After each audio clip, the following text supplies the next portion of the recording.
감사원이 대검으로 2020년 10월 22일 날 월성원전 관련해서 수사 참고 자료를 송부합니다. 굉장히 그날 국민의힘에서 백운규 장관을 대전지검에 고발합니다.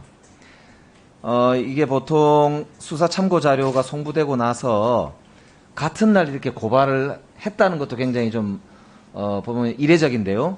그런데 대전지검에 고발한 것도 굉장히 재밌어요. 대검에 고발하거나 서울중앙지검에 고발하거나 그렇게 하는 게 보통 통상인데 대전지검에 이례적으로 국민의힘에서 고발을 합니다. 10월 23일 그러니까 대전지검으로 국민의힘이 백운규 장관을 고발한 바로 다음 날 대전지검의 형사 5부장이었던 이상현 부장검사가 서초동 일대에서 목격이 되는데요.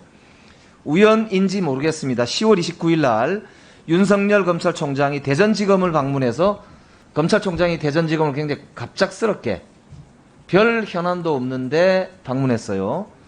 그리고 11월 5일 날 대전지검에 수사가 개시가 되는데 그게 배당이 이상현 부장검사한테 배당이 됩니다. 그리고 지금까지 수사가 이루어지는 거예요. 이런 거가 우연일까요? 이게 이런 거를 우주의 기운이 모인다 이렇게 해서 우연이다 이렇게 얘기하시는 분들도 있던데요. 국민들은 지금 감사원이 대검하고 국민의힘하고 뭔가 석연치 않은 관계가 있지 않느냐고 당연히 의심을 하는 것 같은데요. 최재형 원장님이 어떻게 해서 입당을 하고 국민의힘의 대선 후보로 출마를 하게 됐을까라고 하는 걸 추측하게 하는 대목입니다. 수사 참고 자료로 넘기고 할 때 4개월밖에 안 된 공공기관 감사국장을 바꾸면서 유병호 국장님이 임명이 되셨어요. 유병호 국장님은 아마 박근혜 정부의 인수위원회 실무위원으로 참여를 하셨고 민정수석실의 행정관으로 근무를 하셨던 경험이 있다는데 맞습니까? 예, 맞습니다.